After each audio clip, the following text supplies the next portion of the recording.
नमस्कार दोस्तों। बिहार बजट और इकोनॉमी सर्वे से हर बार 3 या 4 प्रश्न पूछे ही जाते हैं। तो आइए इस बार देख लेते हैं कि 71वीं यूपीएससी के लिए बजट से हमारे कौन से इंपॉर्टेंट क्वेश्चन हैं जो हमें पढ़ के जाने चाहिए।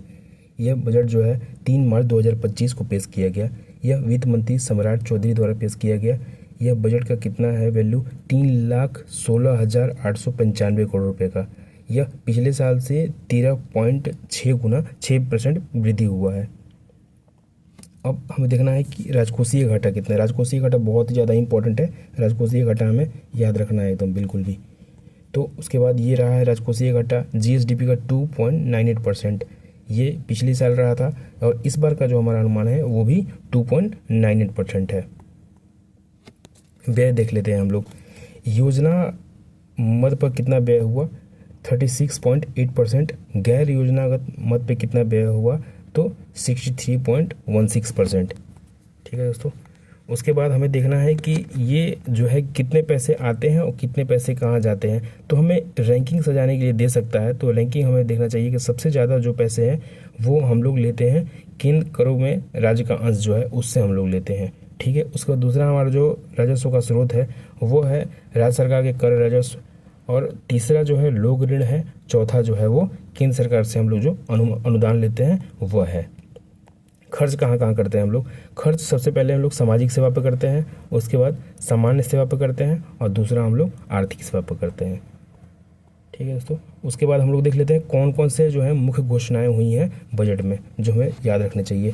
National cooperative consumer federation NAFED इत्यादि समय पर अरहर, मूंग और उड़द इत्यादि के लिए न्यूनतम समर्थन मूल्य तय किया है। तो आपको याद रखना है अरहर, मूंग और उड़द। ठीक है।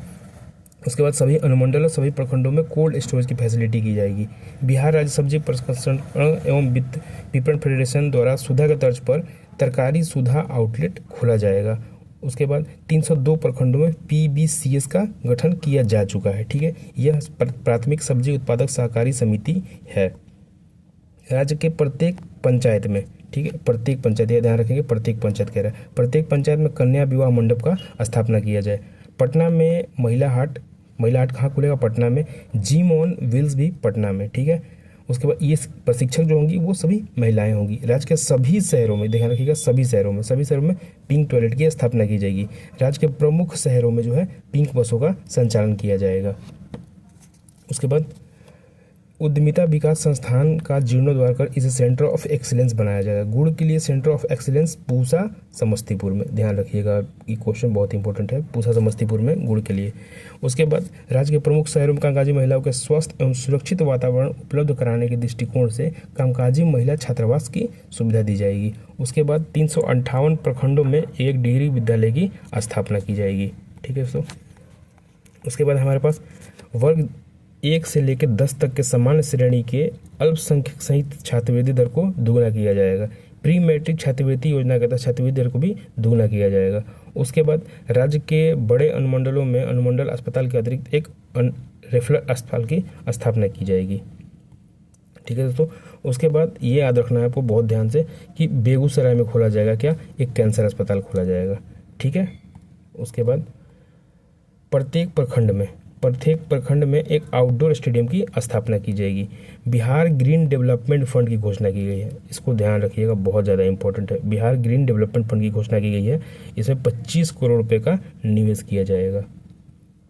राज्य में वायु गुणवत्ता के सुधार हेतु वायु प्रदूषण नियंत्रण हेतु 100 करोड़ रुपए की लागत से बिहार क्लीन एयर ट्रांसफॉर्मेशन परियोजना क्रियान्वयन किया जाएगा। पूर्णिया हवाई अड्डा का निर्माण किया जाएगा, शीघ्र ही चालू कर दिया जाएगा इसको।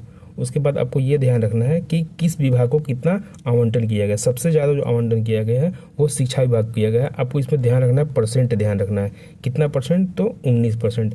इसके बाद किसी का भी ध्यान नहीं रखना है, आपको सीधे याद रखना है ग्रामीण विकास विभाग का ये रखना है आपको 5% याद रखना है, मोटा मोटी 5%। उसके बाद आपको एक ये याद रखना है डाटा कि बिहार लघु उद्यम योजना बहुत इंपॉर्टेंट है। तो आपको इसका बजट का जो है राउंड फिगर में है, इसलिए आपको याद रखना है कि 100 करोड़, ये राउंड फिगर वाले पूछ देते हैं बीपीसी, तो आपको ध्यान रखना है। ठीक है दोस्तों। इसको 2 बार 3 बार आप अगर 1.5x या 2x पे करके देख लेते हैं तो आपका काम बन जाएगा। इससे प्रश्न आने की हमेशा ही संभावना बनी रहती है, तो इस बार भी इससे प्रश्न आएंगे। धन्यवाद दोस्तों।